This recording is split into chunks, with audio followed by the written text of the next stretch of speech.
प्यारे भाइयों और बहनों, आप सबका शाम की सभा में स्वागत है। जैसा आप सब जानते हैं कि हम पहुंच गए हैं क्लास नंबर 5। परमेश्वर के अनुग्रह से हमने 4 क्लासेस को कंप्लीट कर लिया है। आशा करते हैं कि आपको समझ भी आया होगा और आपके लिए ये आशीर्वाद भी साबित हो रहा होगा परमेश्वर के वचनों की पढ़ाई में। तो आज हम बात करने जा रहे हैं, हमने पिछले हफ्ते देखा कुछ बातें पहले संसार के विषय में, और पहला संसार कैसे नाश हुआ जल प्रलय के द्वारा,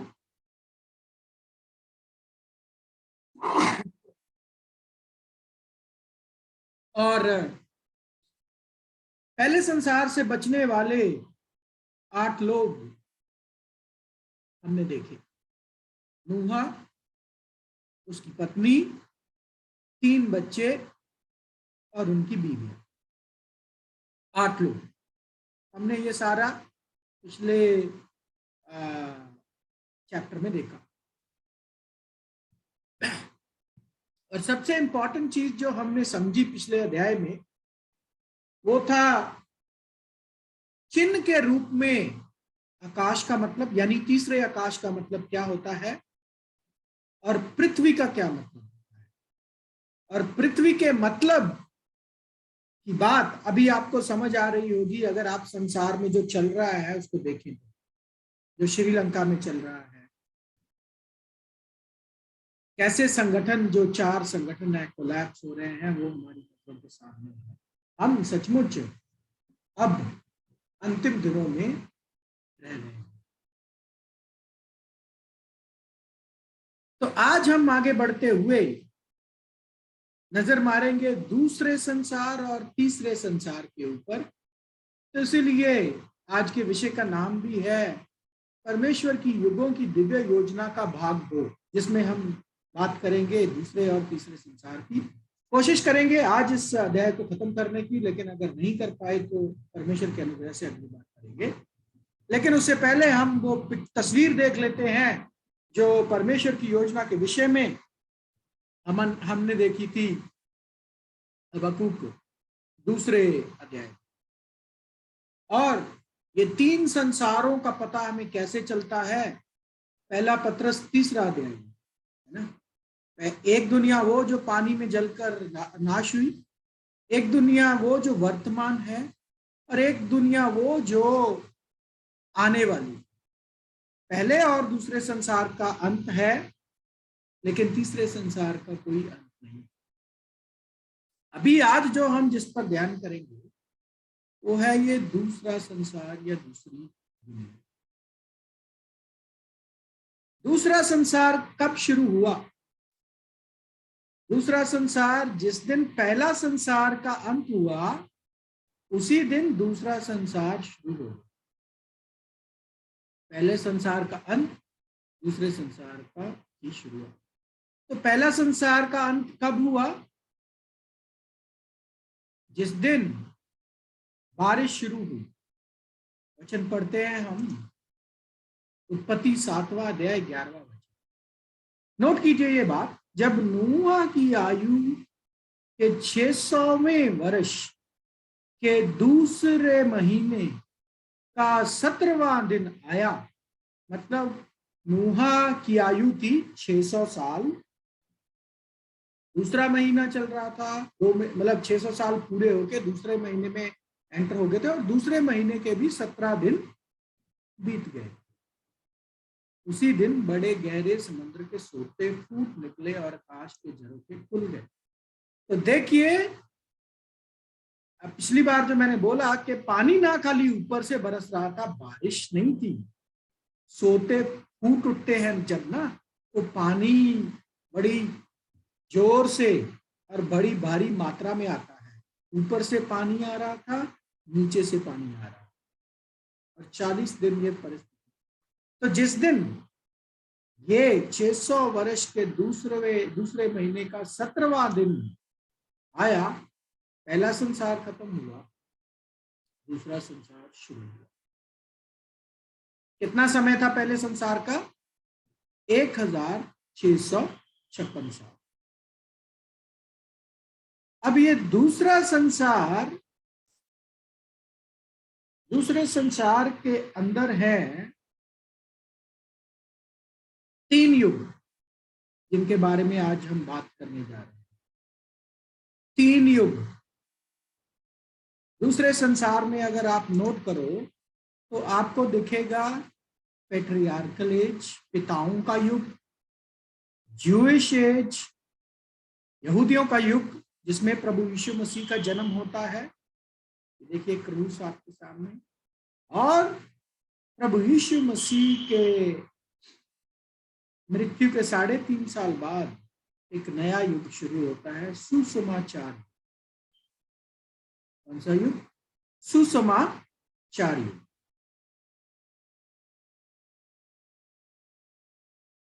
ये सब बातें कहां से पता चलती हैं? परमेश्वर के वचन में ही है ये बात। हम देखेंगे, आज हम इन पर ध्यान करें। तो 3 युग हैं ये, इनको बस अभी ध्यान रखिए। इन 3 के बारे में गहराई में एक के बारे में हम क्या? नूह और उसका परिवार कितने दिन कश्ती में रहा? 375 दिन। कैसे पता चलता है? अगर आप में से कोई उत्पत्ति 8वां अध्याय और 13वां वचन मेरे लिए पढ़ दे तो बड़ी मदद हो जाएगी।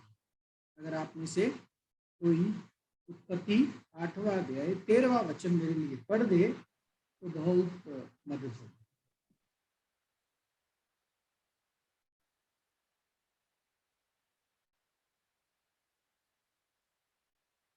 पढ़ दीजिए प्लीज, कोई भी।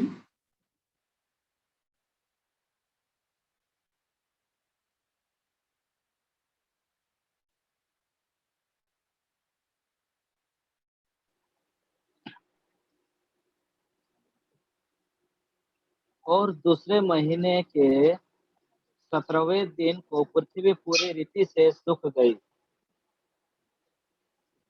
आगे नहीं, 13वां वचन, 13वां। नूह की आयु के 601 वर्ष के पहले महीने के पहले दिन जल पृथ्वी पर से सूख गया। तब नूह ने जहाज की छत खोलकर क्या देखा कि धरती सूख गई है। तो कब बाढ़ का भाई? जब 600 वर्ष दूसरा महीना 17वें दिन। और ये कब बात हो रही है? जब नूह की आयु 601 वर्ष दूसरा महीना 27 दिन। तो मतलब 17 को आई थी बाढ़, 27 को धरती सूख गई। 1 साल 10 दिन ऊपर, 375 दिन। सही? इसमें किसी को कोई शक था? और हम जानते हैं कि 40 दिन और 40 रात पानी बरसा था। अब युगों की जो हम बात कर रहे थे उस पर हम ध्यान करते हैं। तो युगों में हमने देखा, पहला पिताओं का युग, फिर यहूदियों का युग, फिर सुसमाचार। ये पिताओं का युग क्या था? ये वो युग था जिसमें परमेश्वर ने सिर्फ गिने चुने निजी व्यक्तियों के साथ बात की, और ये 4 थी। कौन? नूह के बाद एब्राहम के बाद इसहाक, और इसहाक के बाद याकूब। तो ये युग था बाढ़ के बाद से शुरू होकर याकूब की मृत्यु तक। इस समय के दौरान परमेश्वर ने इन 4 जनों के सिवाय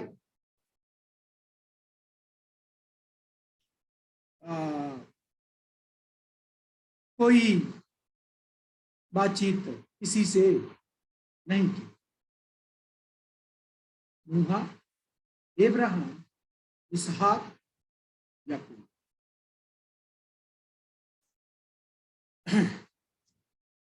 उसके बाद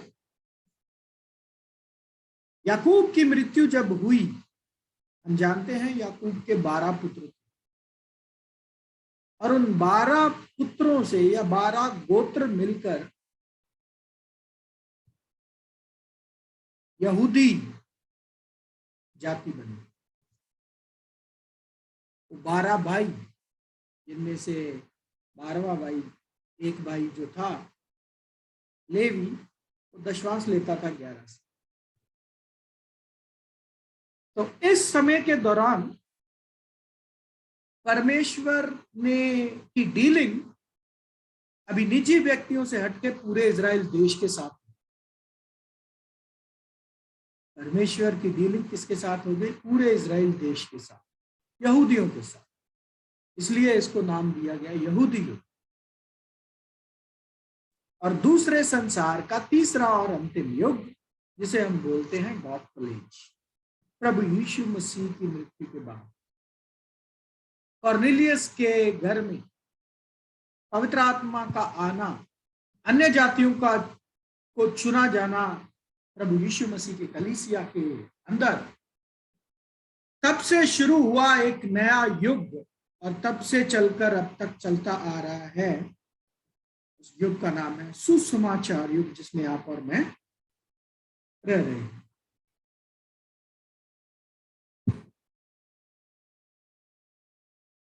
ठीक है, अभी हम इन युगों के बारे में गहराई में चलेंगे, लेकिन उससे पहले देख लेंगे दूसरा संसार या दूसरी दुनिया कैसे शुरू हुई। दूसरा पत्रस, दूसरा अध्याय 5 वचन। दूसरा पत्रस, दूसरा अध्याय 5 वचन। और प्राचीन युग के संसार को भी न छोड़ा, वरन भक्तिहीन संसार पर महाजल प्रलय भेजकर धार्मिकता का प्रचारक नूह समेत 8 व्यक्तियों को बचा लिया।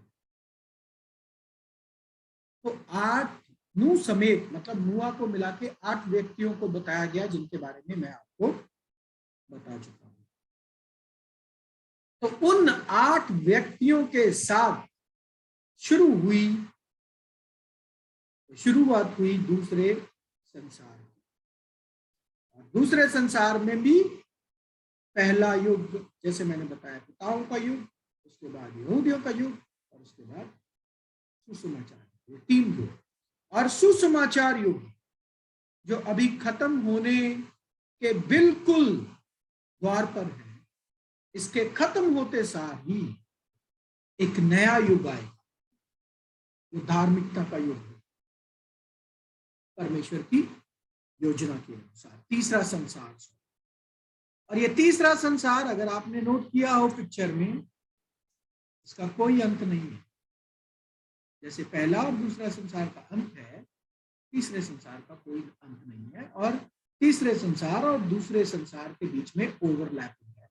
आप देख रहे होंगे ये बड़ी लाइन, ये डॉटेड लाइन, ये लाइट लाइन, इन सब का मतलब है, ये आपको समझाएंगे, आपको चलते चलते समझाएंगे इस डायग्राम का क्या मतलब है, ये क्या परमेश्वर की योजना के एक एक चीज, बिंदु क्या क्या दर्शाते हैं, तो सब आपको सिखाया जाएगा, बताया जाएगा। लेकिन हम जानते हैं नूह और उसके 3 बच्चों के साथ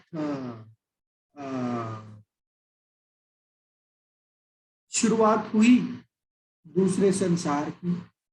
और उसकी गहराई में मैं ज्यादा नहीं जाऊंगा। हम जानते हैं कि नूहा के 3 पुत्र थे, जापित, शेम एंड हाम। जापित, शेम एंड हाम। इनमें से बड़ा कौन था? जापित था। ठीक है। छोटा कौन था? शेम था। और बीच वाला कौन था? हाम। ये अगर आप वचन में पढ़ो, वचन में आप अगर पढ़ो तो आप देखोगे जो ऑर्डर आपको देखने को मिलता है आपकी स्क्रीन पर है। नूहा, उत्पत्ति 9वां अध्याय 18 और 19 वचन। नूहा के जो पुत्र जहाज में से निकले वे शेम, हाम और जैपित थे, और हाम कनान का पिता था। नूह के 3 पुत्र यही है और इनका वंश सारी पृथ्वी पर फैल गया। और देखो इधर ऑर्डर क्या है? शेम, हाम और जैपित। बट अगर आप ये वचन पढ़ो, हिंदी में आपको सही अनुवाद नहीं आएगा, इसलिए मैंने इंग्लिश भी रखा है। फिर शेम जो सब एबर वंशियों का मूल पुरुष हुआ, और जो जैपित का ज्येष्ठ भाई था। ये देखिए इधर बोला शेम जो है वो जैपित का बड़ा भाई था।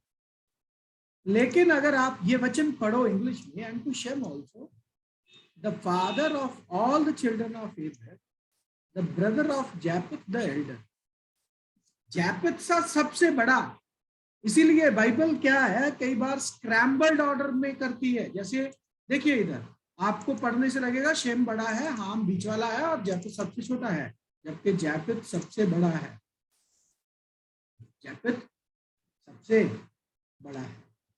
स्क्रीन पर वचन है, हिंदी में मतलब निकल कर नहीं आता है, लेकिन इंग्लिश की बाइबल अगर आप देखोगे तो आपको समझ आएगा।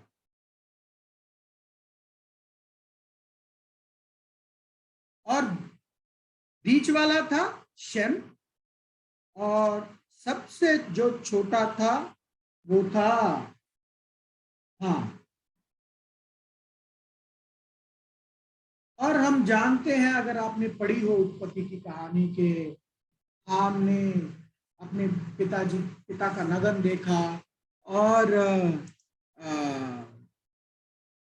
नूहा एक रात को नशे में था, और उसके छोटे पुत्र ने उसके साथ क्या किया है उसको पता चला। उसने उसने हाम को एक शाप दिया। उसने कहा शेम का परमेश्वर यहोवा धन्य है और कनान शेम का दास है।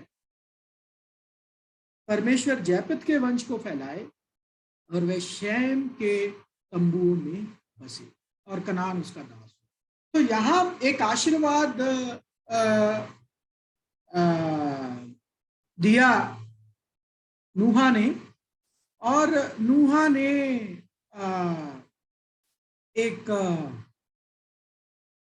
एक शाप भी दिया हाम को। इसको मैं ढूंढ रहा हूं।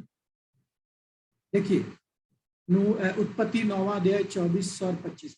कनान शापित हो वो अपने भाई बंधुओं का दास हो। कनान शापित हो वो अपने भाई बंधुओं का दास हो। तो इसमें जो 3 भाइयों को आशीर्वाद दिया उसमें बोला जैपित जो है दोनों भाइयों पर राज करेगा। शेम है उसका परमेश्वर धन्य है कि शेम के वंश से निकलेगा संसार का मुक्तिदाता। इसीलिए बोला शेम का परमेश्वर धन्य है। और कनान तो सबका दोनों भाइयों का ही दास है। कनान तो दोनों भाइयों का ही दास है। तो ये रेस की बात हो रही है। इस संसार में 3 ही तरह की रेसेस हैं जो मनुष्य की रेस दूसरे संसार से शुरू हुई। एक तो जैपित का वंश। जैपित का वंश दर्शाता है आर्यन लोग जो ऊंचे लंबे और जिनमें रूलिंग कैपेसिटी होती थी। एक्चुअल में ये कौन दर्शाते हैं? ये दर्शाते हैं गोरे लोग, अंग्रेज लोग, जिन्होंने सारी पृथ्वी पर राज किया और आज भी वो राज कर रहे हैं। इसीलिए बोला जैपित जो है वो शेम पे भी और हाम पे भी राज्य करता है। उसके बाद दूसरा जो छोटा भाई है शेम, शेम के विषय में बारे में बोला कि वो उसका यहोवा परमेश्वर धन्य है। ये बात हो रही है एशिया, ये बात हो रही है किसकी? एशिया की। कि एशिया जो है उधर से एशिया में ही प्रभु यीशु मसीह का जन्म होता है। और एशियन लोग जो हैं वो बड़े धार्मिक, बड़े मूर्ति पूजा वाले, बड़ी पूजा पाठ करने वाले पाए जाते हैं। तो ये शेम जो दर्शाता है एशियन देश, खास करके अपना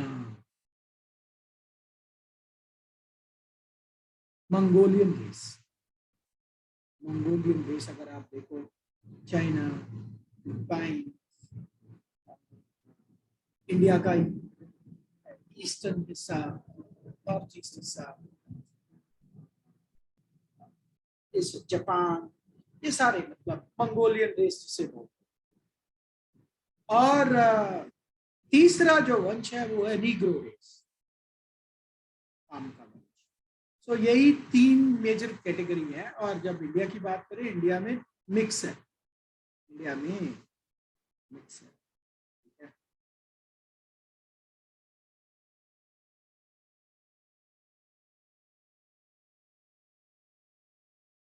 मैं ज्यादा डिटेल में नहीं जा रहा हूँ इसके, क्योंकि और बहुत कुछ इम्पोर्टेंट है जो हम देखने जा रहे हैं।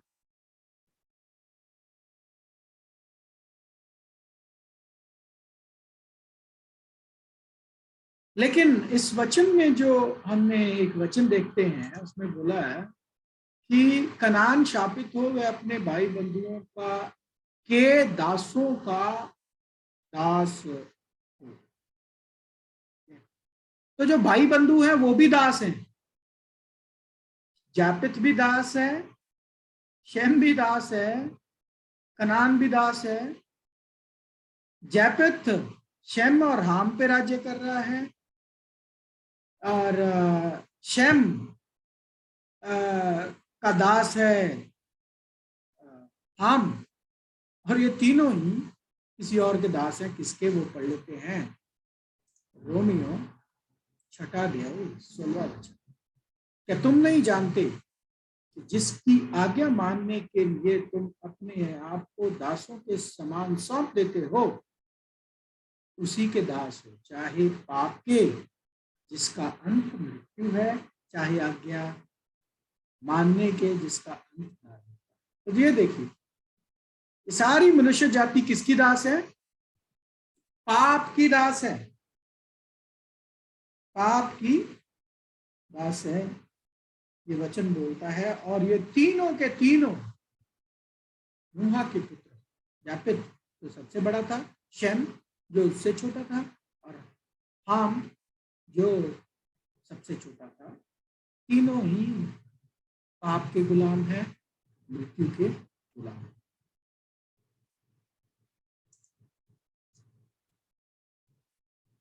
इंडिया का जिक्र अगर हम देखें तो यशाया 2 अध्याय 6 वचन से लेकर 8 वचन में देखते हैं।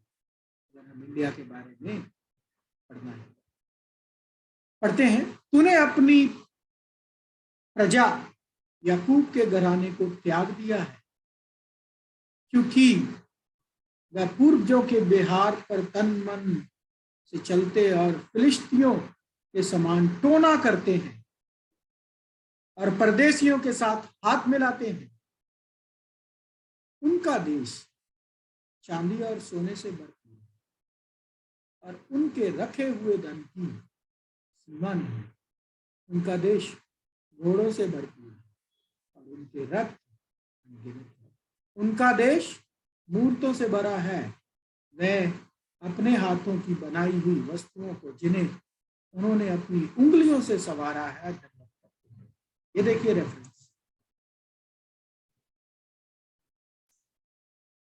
ये देखिए, इस पर मैं ज्यादा बात नहीं करूंगा, लेकिन ये इंडिया का जिक्र है और इंडिया मिक्स है तीनों ही कैटेगरी का। मतलब आपको इंडिया के एक हिस्से में मंगोलियन रेस मिल जाएगी, एक हिस्से में आपको आर्यन रेस के चिन्ह दिखाई देंगे, एक हिस्से में आपको आपको तीसरे बच्चे के चिन्ह दिखाई देंगे। तो आगे बढ़ते हैं, हम बात कर रहे थे युगों की। तो पहला युग जिसका नाम था पिताओं का युग, और 4 नाम आपको बताए मैंने, नूहा, इब्राहिम, इसहाक, याकूब। तो पहले जल प्रलय के बाद परमेश्वर ने नूहा के साथ एक प्रण लिया। क्या प्रण लिया? उत्पत्ति 9वां अध्याय 9 से लेकर 11 वचन पढ़ लीजिए कोई।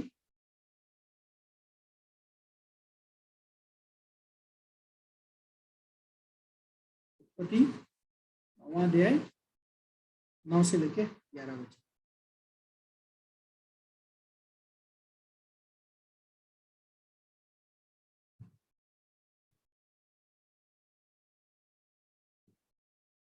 मैं पढ़ूं? मिस्टर रोमा आप पढ़ दीजिए। सुनो, मैं तुम्हारे साथ और तुम्हारे पश्चात जो तुम्हारा वंश होगा उसके साथ भी वाचा बांधता हूँ, और सब जीवित प्राणियों से भी जो तुम्हारे संग है, क्या पक्षी, क्या घरेलू पशु, क्या पृथ्वी के सब बनेले पशु, पृथ्वी के जितने जीव जंतु जहाज से निकले हैं, सब के साथ भी मेरी ये वाचा बांधी है। और मैं तुम्हारे साथ अपनी इस वाचा को पूरा करूंगा कि सब प्राणी फिर जल प्रलय से नाश न होंगे, और पृथ्वी के नाश करने के लिए फिर जल प्रलय ना होगा। तो परमेश्वर ने उधर एक प्रण लिया, एक वाचा बांधी नूहा के साथ कि अब दोबारा इस संसार का अंत जल के साथ नहीं होगा, जल प्रलय के साथ नहीं होगा। परमेश्वर ने ऐसा नहीं कहा कि बाढ़ें आनी बंद हो जाएंगी। बाढ़ और आती है ना, बहुत सारी बाढ़ आती है। हमारे भाई बहन जो बिहार में रहते हैं उनको बहुत हर साल इसका सामना करना पड़ता है। पिछले साल भी काफी बाढ़ चलती रही कुछ संसार के एरिया में। तो बाढ़ आती रहेगी, लेकिन बाढ़ के साथ संसार का अंत नहीं होगा। परमेश्वर ने ये वाचा इसके साथ बांधी, नूहा के साथ।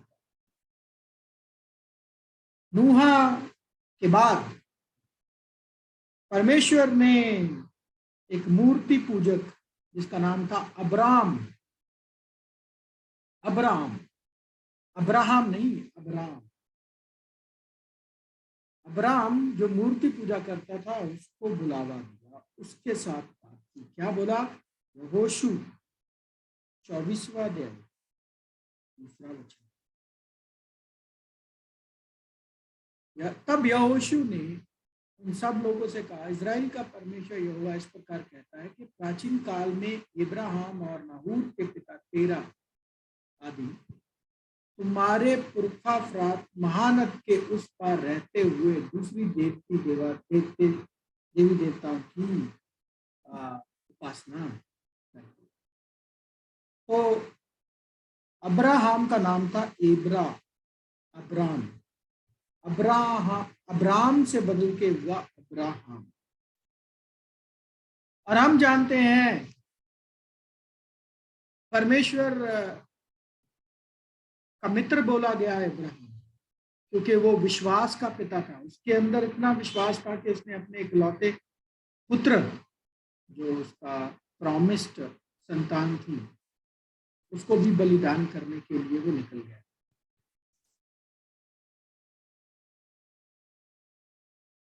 ये हम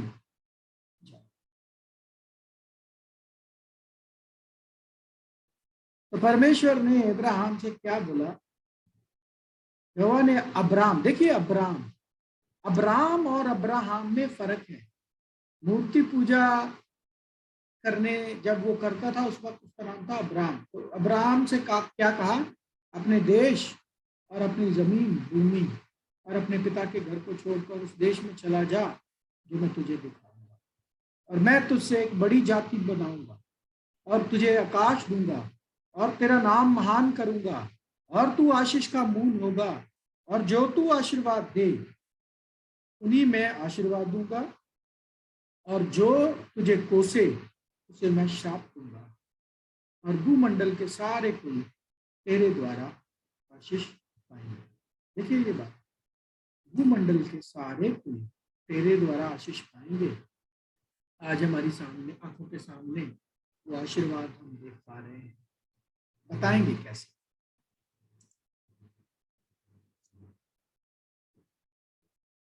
तो इस समय के दौरान जब इब्राहिम मर गया, इब्राहिम के बाद परमेश्वर ने बात की इसके साथ, इब्राहिम के पुत्र इसहाक, इसहाक के बाद याकूब के साथ बात की। आपको पता होगा याकूब सारी रात लड़ता रहा, और जाते वक्त जो स्वर्गदूत था वो क्या क्या आशीर्वाद देके गया, तेरा नाम आज से इजराइल है। यह था आशीर्वाद याकूब का परमेश्वर के साथ सारी रात स्वर्गदूत के साथ लड़ने का नतीजा। ये क्या बात है, क्या आशीर्वाद है, आपको समझ आएगी जब आप इजराइल के बारे में पूरी योजना जान लेंगे परमेश्वर के वचन में से। तो जब याकूब मर गया, उसी के साथ पिताओं का युग, पेट्रियार्कल एज खत्म हुई और एक नया युग शुरू हुआ जिसका नाम था यहूदी युग। अब दूसरे युग में, यहूदी युग में, परमेश्वर ने डीलिंग करना शुरू किया किसके साथ? याकूब के 12 पुत्रों के साथ। याकूब के 12 पुत्र यानी इजराइल देश के साथ। वचन पढ़ते हैं हम आमोस 3 अध्याय 2 वचन, आमोस 3 अध्याय 2 वचन। पृथ्वी के सारे कुलों में से मैंने केवल तुम्ही पर मन लगाया है, इस कारण मैं तुम्हारे सारे अधर्म के कामों का दंड दूंगा। देखिए, पृथ्वी के सारे कुलों में से केवल मैंने तुम पर मन लगाया है। किन पर? इजराइल पर, यहूदियों पर, याकूब के वंश पर, इब्राहिम के वंश पर। तो इसलिए परमेश्वर की डीलिंग अब शुरू हो गई इसके साथ, पूरे इजराइल के साथ। कैसे पढ़ते हैं हम? निर्गमन 3 अध्याय 10वां वचन। इसलिए मैं तुझे फिरौन के पास भेजता हूं कि तू मेरी इजराइली प्रजा। परमेश्वर मूसा को क्या बोलते हैं कि तू मेरी इजराइली प्रजा को मिस्र की गुलामी से छुड़ा के लेके आया। तो परमेश्वर ने अब डीलिंग बदल दी, निजी बंदों के साथ ना करके अभी किन के साथ कर रहे हैं? इस युग के दौरान यहूदी युग। और हम जानते हैं ये समय था लगभग 1800 साल का समय जब परमेश्वर यहूदियों के साथ डीलिंग करते रहे, जिसमें इजराइल को बहुत सारे तजुर्बे मिले। इजराइल ने परमेश्वर की आज्ञाओं का पालन भी नहीं किया। इजराइल गुलामी में गया, मिस्र की बड़ी देर गुलामी की, गुलामी से निर्गमन हुआ, छुटकारा हुआ, यात्रा पे गए, 45-46 साल पहाड़ के इधर उधर घूमते रहे, इसके बाद जाके प्रॉमिस लैंड में पहुंचे। ये सारे तजुर्बे इजराइल को मिले। और इसी दौरान, इस यहूदी युग के दौरान, परमेश्वर ने अलग अलग भविष्यवक्ताओं के द्वारा वचन स्थापित किए, उनसे बातें की, वचन स्थापित किए और बुक्स लिख दी गई। पुराने नियम की सारी बुक्स इसी यहूदी युग के दौरान लिखी गई। इसी युग के दौरान, यहूदी युग के दौरान, परमेश्वर ने इजराइलियों को व्यवस्था दी। व्यवस्था 10 कानून। निर्गमन 24वां अध्याय 12 वचन। तब यहोवा ने मूसा से कहा, पहाड़ पर मेरे पास चढ़ और वहां रह, और मैं तुझे पत्थर की पट्टियां और अपनी लिखी हुई व्यवस्था और आज्ञा दूंगा कि तू इन्हें सिखाए। तो परमेश्वर ने यहूदी युग के दौरान इस्राएल को दी व्यवस्था। और व्यवस्था में खाली 10 कानून नहीं थे। परमेश्वर ने इन 10 कानूनों के साथ इजरायलियों को दिए 3600 और कानून, 3600 और कानून, जो छोटी से छोटी बात को लेके बड़ी से बड़ी बात भी दर्शाता था। और ये 3600 कानून आपको मिल जाएंगी तोरा की किताब में। तोरा में 5 किताब हैं, उत्पत्ति, निर्गमन, गिनती, व्यवस्था विवरण, लेवी व्यवस्था। ये 5 किताब में आपको 3600 से ज्यादा कानून मिलेंगे, प्लस 10 जो कानून मूसा के द्वारा दिए, व्यवस्था दी।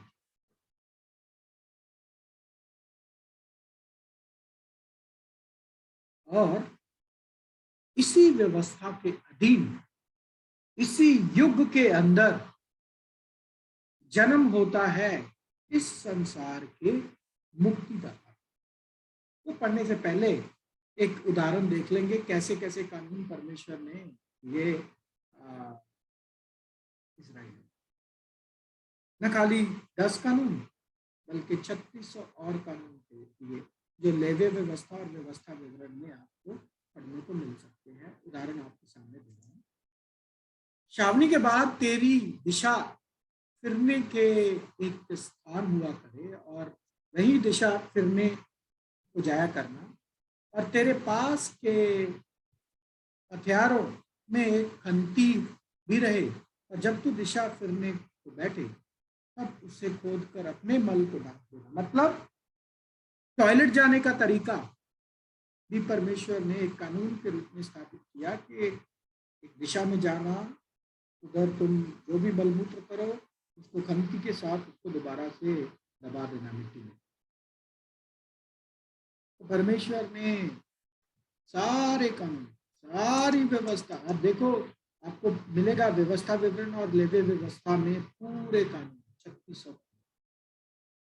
और इसी युग के दौरान इस संसार का मुक्तिदाता आता है। गलातियां 4 अध्याय 4 वचन पढ़ते हैं, परंतु जब समय पूरा हुआ तो परमेश्वर ने अपने पुत्र को भेजा, जो स्त्री से जन्मा और व्यवस्था के अधीन उत्पन्न हुआ।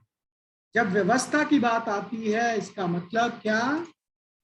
यहूदी युग के दौरान प्रभु यीशु मसीह का जन्म होता है व्यवस्था के अधीन। प्रभु यीशु मसीह भी उन 10 हुक्मों के अधीन थे। ये बात हम सबको जानते हैं। तो बहुत बड़ा आशीर्वाद दिया परमेश्वर ने यहूदियों को। यहूदियों में से आने वाला था इस संसार का मुक्तिदाता। इससे बड़ा आशीर्वाद और क्या हो सकता है यहूदियों? तो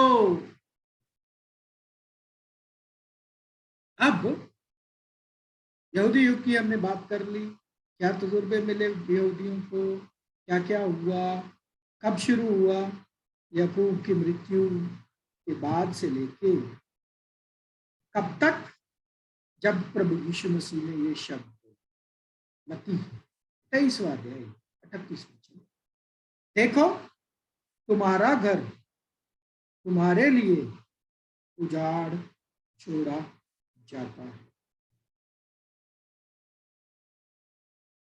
प्रभु यीशु मसीह परमेश्वर के इकलौते पुत्र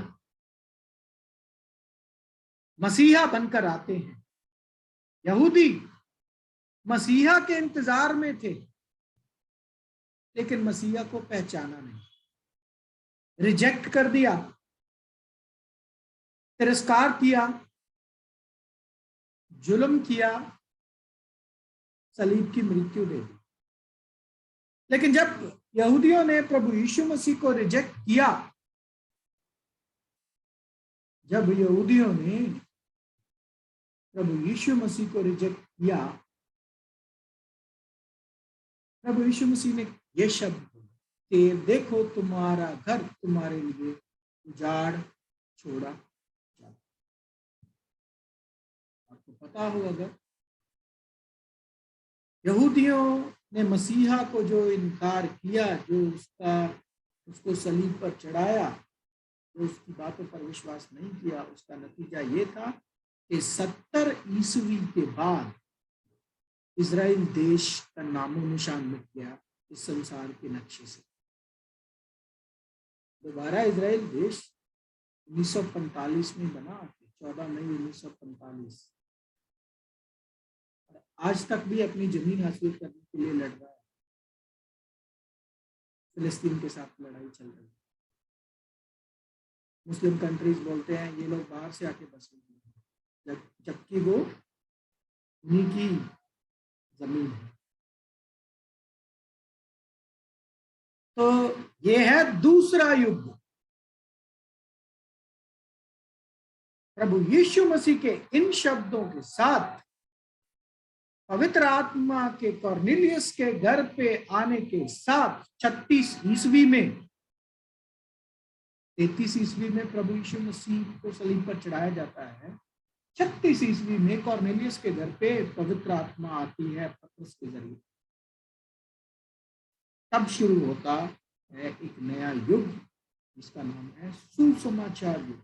तब से लेके 36 ईस्वी से लेकर अब तक वो युग चल रहा है जिसमें प्रभु यीशु मसीह की दुल्हन का चुनाव होता है, कलीसिया का चुनाव होता है।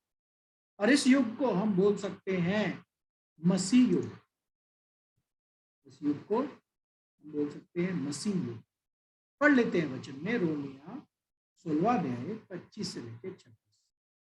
अब जो तुमको मेरे सुसमाचार अर्थात यीशु मसीह के विषय के प्रचार का अनुसार स्थिर करता है। सुसमाचार देखिए, गॉस्पेल, उस भेद के प्रकाश में, कौन सा भेद है जिसका प्रकाश होना है?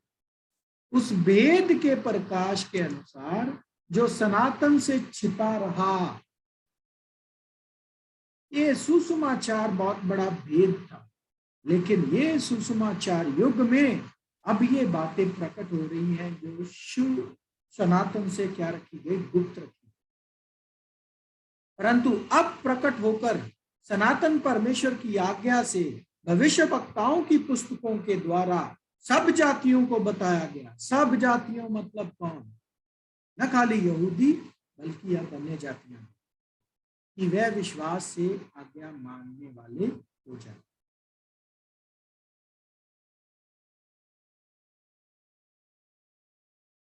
देखते हैं ये मसीही युग, ये सुसमाचार युग, इसमें प्रभु यीशु मसीह का प्रचार जो एक रहस्य के रूप में भविष्य वक्ताओं ने भी बताया। भविष्य वक्ताओं ने भी मसीहा के बारे में प्रचार किया। इसीलिए इजरायली इंतजार में थे, हमारा सेवियर हमारा बचाने वाला आने वाला है, हमारा मसीहा आने वाला। तो पुराने नियम में भविष्य वक्ताओं ने इस भेद के प्रकाश को बोल दिया, लेकिन वो गुप्त था। लेकिन अब ये प्रकट हुआ कब? सुसमाचार युग में, जब बुलावा अन्य जातियों तक पहुंचा। अब ये क्या रहस्य था? रहस्य हम पढ़ते हैं इफिसियों की किताब 3 अध्याय 5 और 6 वचन। इफिसियों की किताब 3 अध्याय 5 और 6। जो अन्य समयों में मनुष्यों की संतानों को ऐसा नहीं बताया गया था, जैसा कि आत्मा के द्वारा अब उसके पवित्र प्रेरितों और भविष्य वक्ताओं पर प्रकट किया गया, अर्थात यह कि मसीह यीशु में सुसमाचार के द्वारा अन्य जातियों लोग विरासत में सहभागी और एक ही देह के और प्रतिज्ञा के भागी हैं। देखिए, ये पहले एक बहुत बड़ा गुप्त रहस्य था, नहीं था पता किसी को, लेकिन इस सुसमाचार युग में सब पर प्रकट हुआ। कौन है मुक्तिदाता? उस पर विश्वास करो और उस देह के भागीदार हो जाओ।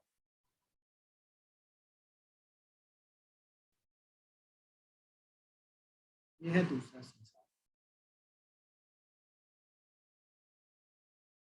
दूसरा संसार, सॉरी, यह है दूसरा युग जिसका नाम है सुसमाचार युग। शुरू का तो हमें पता चल गया, प्रभु यीशु मसीह को जब रिजेक्ट कर दिया इजरायलियों ने, सलीब पर चढ़ा दिया,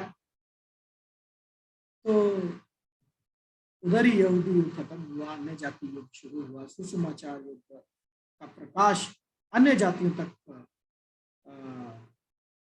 पहुंचने का काम शुरू हुआ, उधर से शुरू होता सुसमाचार युग। अब इसका अंत कब होना है और कैसे होना है, ये बड़ी दिलचस्प बात है। इसके अंत के विषय में,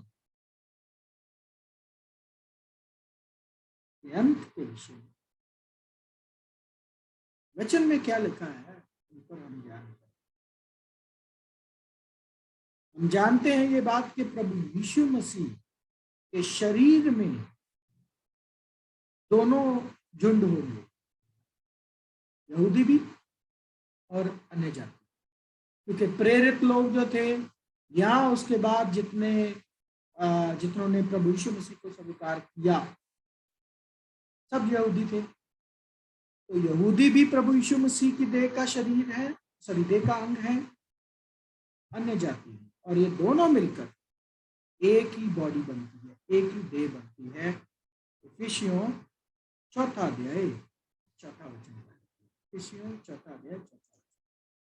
एक ही देह है और एक ही आत्मा, जैसे तुम्हें जो बुलाए गए थे अपने बुलाए जाने से एक ही आशा। सो एक ही देह है प्यारे भाई और बहन, और उस दो देह में दोनों ही होंगे, यहूदी भी और अन्य जाति। हम तो अन्य जाति में आते हैं क्योंकि हम तो शारीरिक रूप से यहूदी नहीं है।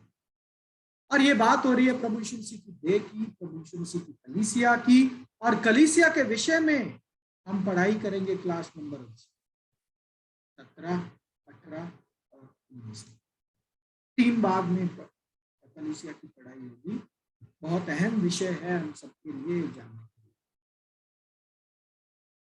अब आते हैं अंत में कि ये दूसरे युग का, सुसमाचार युग का,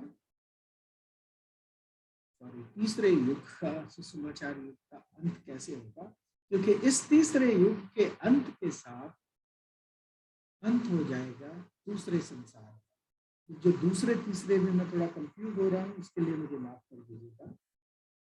तीसरे संसार का अंत हो जाएगा सुसमाचार युग के अंत के साथ, और शुरू हो जाएगा उसके बाद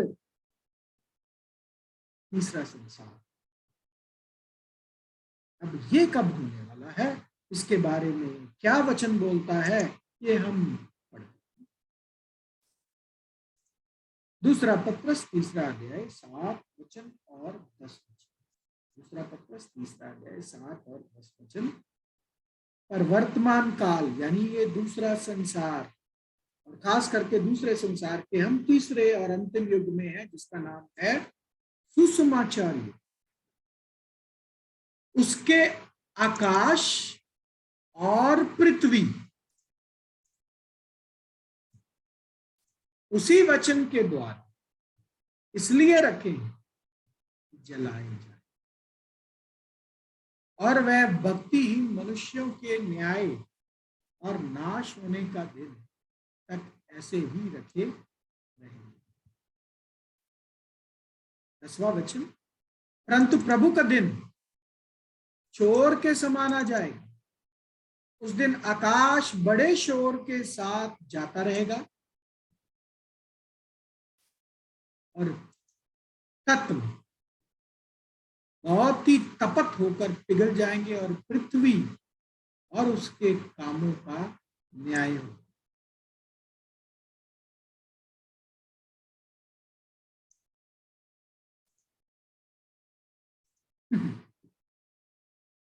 इंटरेस्टिंग। ये हिंदी की बाइबल थोड़ा बदलाव हो गया है लग रहा है। कोई और पढ़ेगा हिंदी में वचन, अगर बाइबल है किसी के पास, ऑनलाइन वाला नहीं, बाइबल वाला।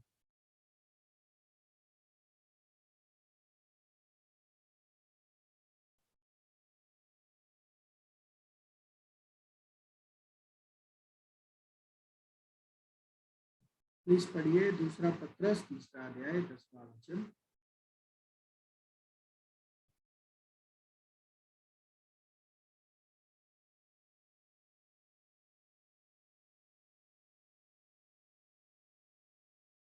रोमा पढ़ दीजिए। पर वर्तमान काल के आकाश और पृथ्वी उसी वचन के द्वारा इसीलिए रखे हैं कि जलाए जाएं, और वह भक्तिहीन मनुष्यों के न्याय और नाश होने के दिन तक ऐसे ही रखे रहेंगे। वचन 10, परंतु प्रभु का दिन चोर की नाई आ जाएगा। उस दिन आकाश बड़ी हड़हड़ाहट के शब्द से जाता रहेगा और तत्व बहुत ही तप्त होकर पिघल जाएंगे और पृथ्वी और उस पर के काम जल जाएंगे। तो ये बड़ा इंटरेस्टिंग है। ये मैंने एक्चुअली जो कॉपी किया है वचन, आई थिंक हम लोगों ने ऑनलाइन बाइबल से कॉपी किया है, उसमें अभी क्या चेंज कर दिया, पृथ्वी और उसके कामों का न्याय होगा। शायद थोड़ी समझ आ गई है। और पुराने, अगर आप पेज वाली हिंदी बाइबल में देखें, उसमें बोला पृथ्वी अपने कामों के साथ जल जाएगी। और इंग्लिश का वचन भी अगर आप देखें तो उसमें बोला है but the day of the Lord will come as a thief in the night, in the which heavens shall pass away with a great noise. Heaven बहुत आवाज, आकाश बहुत आवाज करके चले जाएंगे, और the elements shall melt with fervent heat, the earth also and the works that are therein shall be burned. अब ये कौन सा आकाश और कौन सी पृथ्वी की बात हो रही है? ये वही आकाश और वही पृथ्वी की बात हो रही है जिसको हमने पिछली क्लास में समझा। ये है चिन्ह की भाषा, ये साधारण भाषा नहीं है। हम समझते हैं कि बहुत सारी आग बरसने वाली है आकाश से इस धरती पर, और इस धरती पर रहने वाले सब नाश हो जाएंगे। हम मसीह होने के नाते ये समझते हैं। क्यों? क्योंकि हम इस वचन को लिटरली लेते हैं, साधारण भाषा में लेते हैं, जबकि ये चिन्हात्मक भाषा है। आपको बताया पिछली बार, ना तो पहले संसार का आकाश बदला था, ना तो ये ग्रह पृथ्वी बदली थी, और दूसरे संसार के नाश में भी ना तो ये आकाश बदलने वाला है जो नीला आकाश है, और ना ये पृथ्वी, ये ग्रह बदलने वाला है। अगर ऐसा होता, आप मुझे बताओ कि पृथ्वी अपने कामों के साथ कैसे चल जाएगी, और पृथ्वी का क्या न्याय होगा? पृथ्वी में कोई जान है?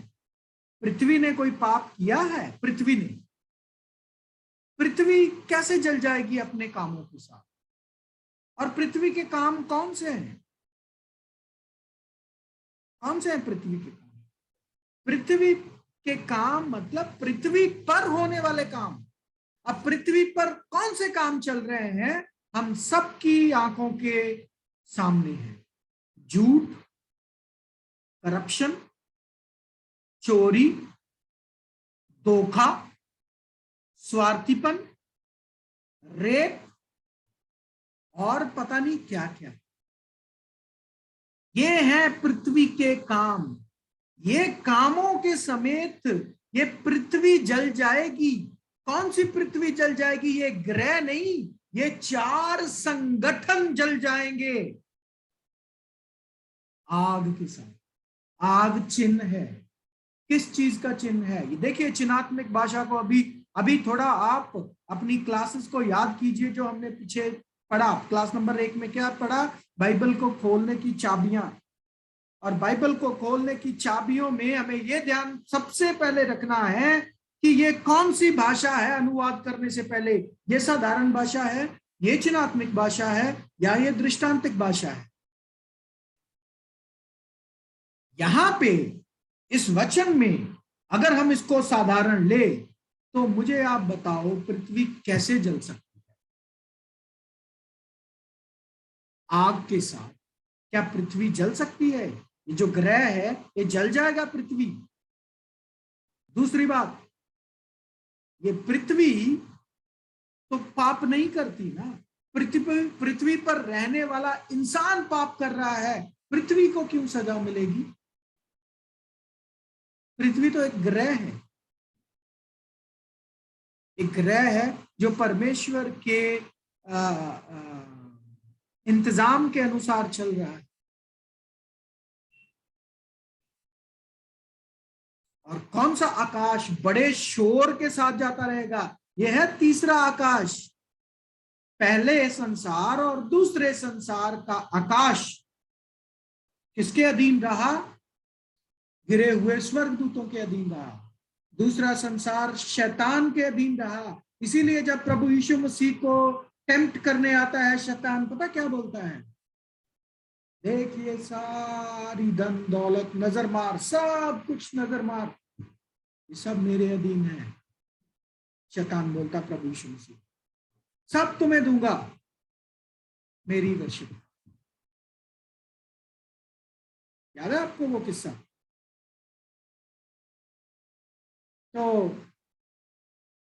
ये पृथ्वी और ये आकाश, जो दूसरे संसार का आकाश और पृथ्वी है, वो है आकाश का मतलब हवा में आत्मिक राज्य, जिसमें शैतान और बहुत सारे गिरे हुए स्वर्गदूत मिलकर ये जो धरती पर चल रहा है काम, बुरे काम, उनको बढ़ावा देते हैं, उनको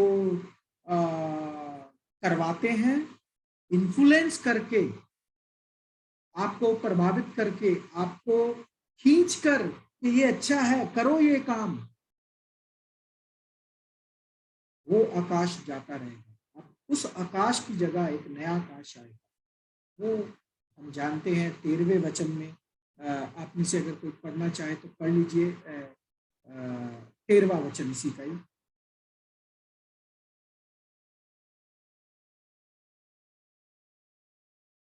13वां वचन 3 का 13।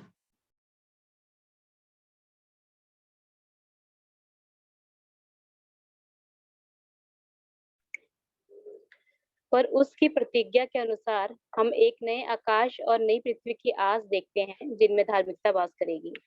नया आकाश और नई पृथ्वी जिसपे धार्मिकता वास करेगी। अब ये ग्रह की बात नहीं हो रही है। आकाश में बदल जाएगा राज्य। कौन होगा? प्रभु यीशु मसीह और कलीसिया राज्य करेंगे। कितने साल तक? 1000 साल। 1000 साल तक राज्य करेंगे। आकाश में हो जाएगा प्रभु यीशु मसीह और कलीसिया। पृथ्वी वो 4 संगठन, उन 4 संगठनों को चलाने वाले हो जाएंगे धर्मी लोग, तो सब बढ़िया होगा। अब ये चिन्ह है। आग भी एक चिन्ह है, जिसमें बोला ना ये बात कि इस वर्ग आग के साथ जलाए जाने के लिए छोड़ा है इस संसार को। ये आग है चिन्ह। इसके लिए वचन पढ़ेंगे हम। चिन्ह का मतलब क्या है? सफन्या 3 अध्याय 8 वचन। चिन्हों का मतलब कहीं और नहीं है, बाइबल के अंदर ही है। सफन्या 3:8 में से पता चलेगा आग चिन्ह का मतलब क्या है। इस कारण यहोवा की यह वाणी है, जब तक मैं नाश करने को ना उठूं तब तक तुम मेरी बाट जोते रहे। मैंने ये ठाना है कि जाति जाति के और राज्य राज्य के लोगों को मैं इकट्ठा करूं और उन पर अपने क्रोध की आग पूरी रीति से भड़काऊं, क्योंकि सारी पृथ्वी मेरी जलन की आग से भस्म हो जाएगी। यह है जजमेंट। आग का मतलब, आग एक चिन्ह है जिसका मतलब होता है जजमेंट, न्याय, पृथ्वी का न्याय।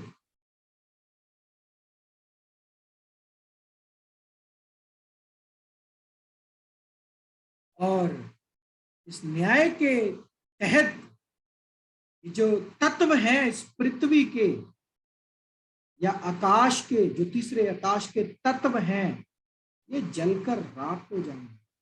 ये चारों संगठनों को परमेश्वर ऐसे तोड़ेंगे, ऐसे तोड़ेंगे कि इनमें उठने की हिम्मत नहीं हो। वो आपकी आंखों के सामने है। बहुत कुछ देखना है अभी तो आपको देखना है कि कैसे लेबर क्लास जो है, गरीब लोग कैसे अटैक करते हैं कैपिटल क्लास को। ये भी आपकी आंखों के सामने होने वाला है। वो होगा परमेश्वर का न्याय, वो होगा परमेश्वर का पलटा, जो परमेश्वर इस चारों संगठनों के विरुद्ध करेंगे। परमेश्वर की दुश्मनी इंसान से नहीं है, आप ये बात समझो। परमेश्वर को जो नापसंद चीज है वो है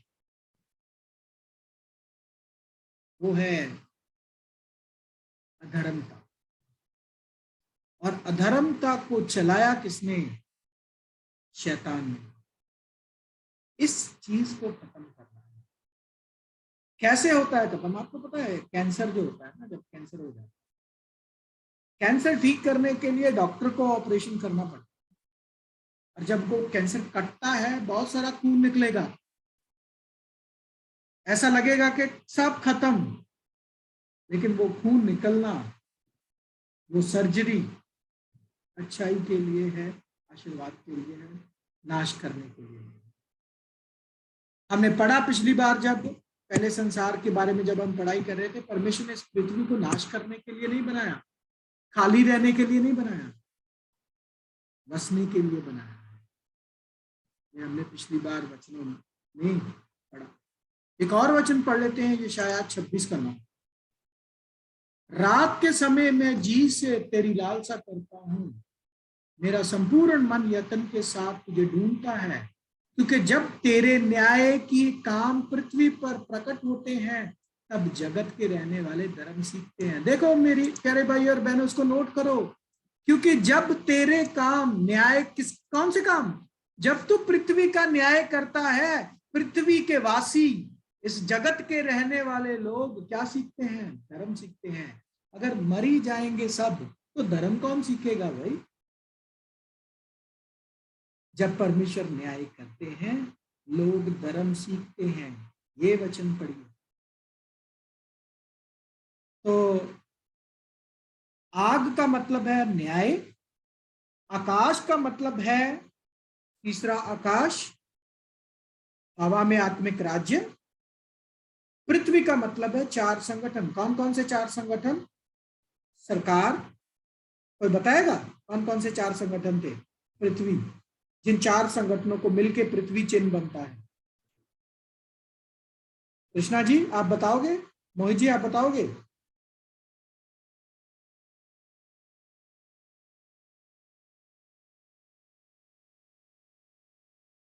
बताओगे? कोई कोशिश करो।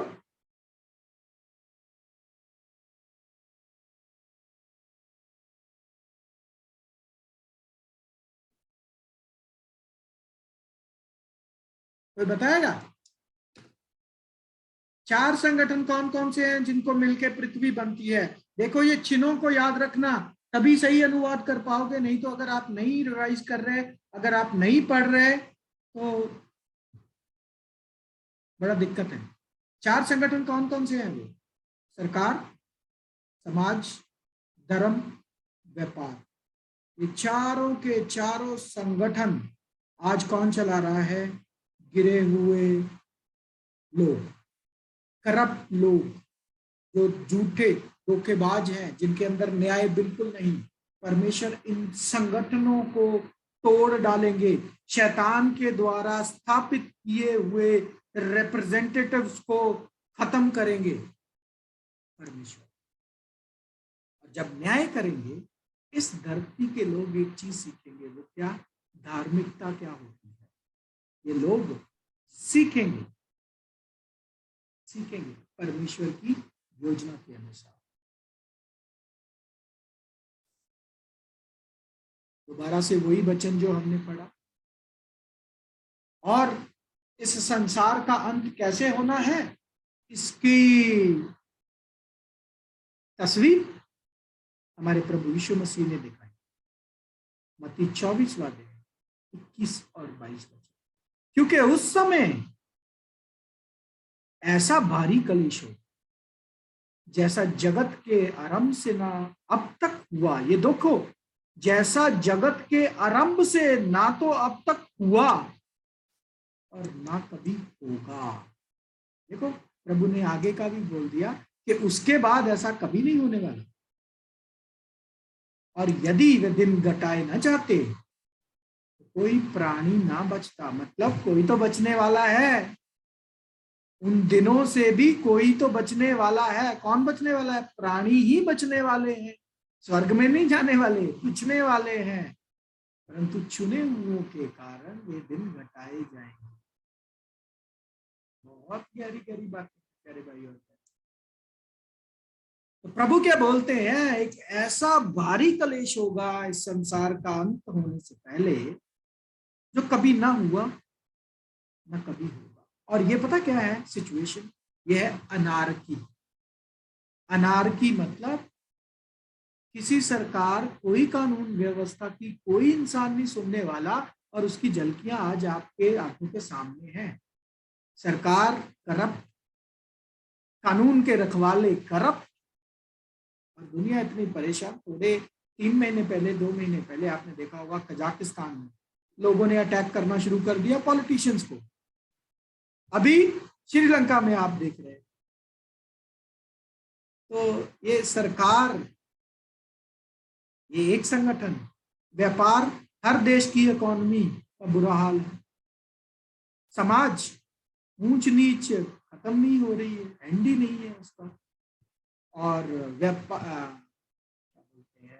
धर्म, धर्म तो इंसान को इंसान नहीं बना रहा है। धर्म तो इंसान को आज स्वार्थी और एक ऐसा जानवर बना रहा है जिसमें शायद भावनाएं खत्म होती जा रही हैं। मैं मसीहियों की ही बात कर देता हूँ, बाकी धर्म की किसी की बात हम क्या करें। हमारे मसीही भाईचारे में ही आप नजर मार लीजिए, कितना का हम बाइबल की शिक्षाओं को अपने जीवन में जी रहे हैं, कितना का मानते हैं। तो प्रभु यीशु मसीह ने इस संसार के अंत का एक तस्वीर दिखाई अपने शब्दों के जरिए। ये होगा ऐसा बड़ा न्याय इन बुरे संगठनों के ऊपर, बुराई के संगठनों के ऊपर, कि इनका नाश हो जाएगा। परमेश्वर की न्याय की आग से ये जल जाएंगे। और उसके बाद ये सब होने के बाद क्या होगा? पुराने नियम में लिख दिया गया बहुत साल, हजारों साल पहले। जकरिया 14वां अध्याय 16वां वचन। तब जितने लोग यरूशलेम पर चढ़ने वाली सब जातियों में से बचे रहेंगे। आपको पता होगा आर्मगेडन, आपको पता होगा गोग और मेगोग। एजेकियल 38, 37, 38, 39 में अगर आप पढ़ो तो गोग और मेगोग इजराइल पर चढ़ाई करेंगे। गोग जो मेगोग की जमीन से है, और उनके साथ बहुत सारे और देश भी चढ़ाई करेंगे। पूरा विश्व इजराइल के विरुद्ध हो जाएगा। यह है आर्मगेडन की लड़ाई। आर्मगेडोन जिसे हिंदी में बोलते हैं, आर्मगेडन जिसे इंग्लिश में बोलते हैं, मेगिद्दो की खाड़ी के ऊपर आपके सामने बड़ी जल्दी आप देखोगे ये ये चीजें, ये नजारे आपके सामने होंगे, परमेश्वर की भविष्यवाणियां आपके सामने बिल्कुल पूरी हो रही हैं। हम बड़े आशीर्वादित समयों में रह रहे हैं। उन पर चढ़ाई करने आएंगे और मरेंगे, परमेश्वर लड़ेंगे उनके बिहाफ पर। फिर क्या बोलते हैं कि जो बच जाएंगे, बहुत सारे बच भी जाएंगे। ये देखिए, तब जितने लोग यरूशलेम पर चढ़ने वाली सब जातियों में से बचे रहेंगे, प्रति वर्ष राजा की को अर्थात सेनाओं के यहोवा को दंडवत करने और झोंपड़ियों का पर्व मनाने के लिए यरूशलेम आया जाया करेंगे। ये पृथ्वी पर बात हो रही है, ये स्वर्ग पर बात नहीं है। लोग इजराइल जाया करेंगे, कौन सा पर्व मनाने? झोपड़ियों का पर्व। आपको पता होगा इजराइलियों के 6-7 पर्व हैं, जिसमें एक पसाह का त्योहार, एक है अनलेवन ब्रेड का त्योहार, अखमीरी रोटी का त्योहार, एक है झोपड़ियों का पर्व। तो ये झोपड़ियों का पर्व मनाने जाया करेंगे लोग यरूशलेम। भविष्यवाणियां हैं, ये परमेश्वर के वचन हैं, और इनमें से एक भी चीज बिना पूरे हुए नहीं रहेगी। आकाश और पृथ्वी टल जाएंगे, लेकिन परमेश्वर के वचन न टलेंगे। आकाश और पृथ्वी कौन सा टलने वाले हैं? वही आकाश, तीसरा आकाश और पृथ्वी, ये जो 4 संगठन, ये खत्म हो जाएंगे, परमेश्वर के वचन नहीं बदलेंगे। धरती, ये जो धरती ग्रह है, उसको कुछ नहीं होने वाला, और ये नीला आकाश, इसको भी कुछ नहीं होने वाला। इसके ऊपर चलने वाले संगठन, इसके ऊपर होने वाले तत्व और काम नाश हो जाए। ये है परमेश्वर के प्लान के मुताबिक, ये है परमेश्वर की योजना के मुताबिक। तो प्यारे भाई और बहनों, आज हमने सीखा दूसरे संसार के बारे में, और दूसरे संसार की शुरुआत 8 लोगों से होकर कैसे दूसरा संसार 3 युगों में बट गया। 3 युगों में कैसे बट गया? एक युग वो जिसमें परमेश्वर ने सिर्फ 4 लोगों के सिवाय और किसी से बात नहीं की। एक पीरियड, एक समय, वो कब? नूहा से लेकर याकूब तक। याकूब के बाद परमेश्वर ने बोला, याकूब का खानदान यानी इजराइल, 12 गोत्र, उन्हीं के साथ मैं डील करूंगा, वही है मेरी प्रजा, बाकी किसी को मैं कुछ नहीं जानता। इस पृथ्वी की बाकी जातियां मेरे लिए कुछ नहीं है, मैं उनको नहीं जानता। सिर्फ और सिर्फ मेरे लोग हैं, मेरी प्रजा है इजराइल, वो है यहूदी लोग। उसके बाद प्रभु यीशु मसीह जब आए, प्रभु यीशु मसीह को इनकार किया यहूदियों ने, प्रभु यीशु मसीह को सलीब पर चढ़ा दिया, और प्रभु यीशु मसीह ने सलीब पर चढ़ने से पहले इजराइल को भी रिजेक्ट कर दिया। बोला तुम्हारा समय पूरा हुआ, फिर तुम्हारा देश तुम्हारे लिए उजाड़ छोड़ा जाता है। इन शब्दों के साथ प्रभु यीशु मसीह की सलीब पर मृत्यु के साथ एक नया युग शुरू होता है, जिसका नाम है सुसमाचार युग, जो लगभग 2000 साल हो गए चलते हुए, और अब हम बिल्कुल अंतिम समय में बैठे हैं। भविष्यवाणियों को पूरा होते हुए अपनी आंखों के साथ देख रहे हैं, और बिल्कुल सचमुच आप ये बोल लो कि अंतिम दिन में, दिन के अंतिम क्षणों में बैठे हैं। अभी भी किसी भी टाइम कुछ भी हो सकता है। क्या क्या होना है ये आपको आने वाली क्लासेस में पता चलेगा, लेकिन दूसरा संसार खत्म, बस यही एंड नहीं है, यही एंड नहीं है। इसके बाद एक नया संसार शुरू होगा। नया संसार जो पढ़ते हैं, दूसरा पत्रस 3 अध्याय 13वां वचन, जिसका नाम है तीसरा संसार, और जिसमें क्या बोला? पर उसकी प्रतिज्ञा, समझते हैं, प्रॉमिस के मुताबिक, ये प्रतिज्ञा है परमेश्वर की के अनुसार हम एक नए आकाश और एक नई पृथ्वी की आस रखते हैं, जिनमें धार्मिकता बसेगी। तो एक इस तीसरे संसार में परिस्थिति क्या होगी? आपके चारों तरफ धार्मिकता होगी, आपको बुराई देखने को नहीं मिलेगी। आपको ये जो काम जो आपने दूसरे संसार में देखे, ये आपको देखने को नहीं मिलेंगे। अब तीसरा संसार कैसा होगा, तीसरे संसार में क्या क्या होने वाला है, उसकी झलकियां हम अगले सप्ताह करेंगे। तब तक हम दूसरे संसार पर मनन करते हुए, ध्यान करते हुए, वचन आप पढ़िए, क्लास को दोबारा से सुनिए, ध्यान से वचनों को नोट करके ध्यान से पढ़ लीजिए, और अगर आपको कोई प्रश्न हो तो आप हमें कॉल कर सकते हैं, व्हाट्सएप कीजिए। ठीक है, मुझे पता है, मैं जानता हूँ आपके मन में अभी बहुत सारे क्वेश्चंस आ रहे होंगे, तो आप बस शूट करो, हम वो क्वेश्चंस लेने के लिए रेडी हैं। तब तक परमेश्वर आपको अपने वचनों के साथ आशीर्वाद दें। अगले सप्ताह परमेश्वर के अनुग्रह से अगर हम जीवित रहे, जिंदा रहे, मिलेंगे। तब तक परमेश्वर ही आप सबको आशीष दें। आमीन। Thank you very much for joining in today's session. हम अगले सप्ताह में, थैंक यू।